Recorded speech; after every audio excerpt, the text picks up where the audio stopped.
Hello, and welcome to my channel called Growth and Equity, where we discuss all things real estate here in the Richmond, Virginia and surrounding areas. My name is James Robinson, and I am a licensed realtor. If this is your first time here, please don't hesitate to like and subscribe if you find the information useful and would like to see more. Also, feel free to leave a comment should you have any questions or suggestions about the material found in the video. Now let's get started. Okay, let's say you've done all the needed legwork, narrowed it down, and finally found the home of your dreams. So what happens now? Well, it's at this point where we want to contact the seller and their agent to tell them what we are willing to pay for the home. This is called making an offer. This is a crucial step that initiates the negotiation process between the buyer and seller. The agent will act on your behalf to submit a formal offer to the seller through their agent.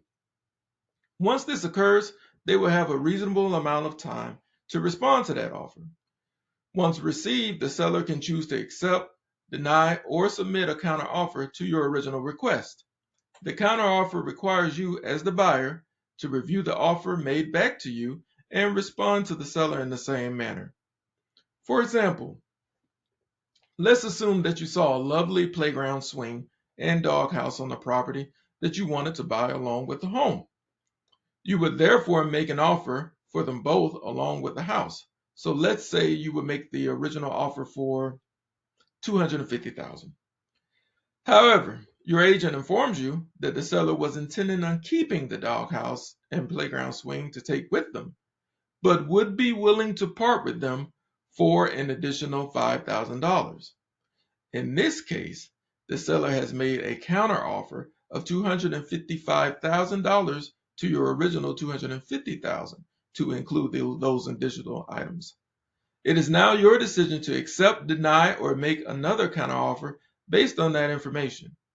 This is the negotiation process, and it continues until either an agreement is made or the offer has been denied completely. A good realtor can also provide you with something called a comparative market analysis, also known as comps, to give you a good idea of what price homes like the one you're viewing are selling for in that particular area. This gives you the best notion of what to offer when compared to the asking price of the property. This is also the point in which both sides reveal if there are any contingencies in their offer. It is important to remember that at this juncture in the process, certain aspects have not really been decided yet. Although you have made the offer and the seller has accepted it, several significant steps must now take place to solidify that new agreement for both the buyer and the seller to feel confident about the deal that's scheduled to take place. Therefore, the contract cannot be fulfilled unless certain conditions are met. These conditions are known as contingencies. There are several different contingencies that typically occur through this process. A few of the most common are the financing contingency. This states that the buyer would only be able to go through the deal if they are able to secure financing from their chosen bank or lending institution. Second would be the appraisal contingency. This states that the home must appraise for the agreed upon sales price. Third would be the inspection contingency, which is the physical confirmation of the property and ensures that everything in the agreed upon condition will be complete to the sale. I will be discussing these and more in greater depth in a future video.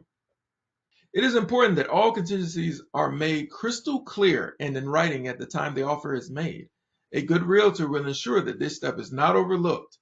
This keeps both sides aware of all intentions and with the deal and prevents anyone from being blindsided or inconvenienced.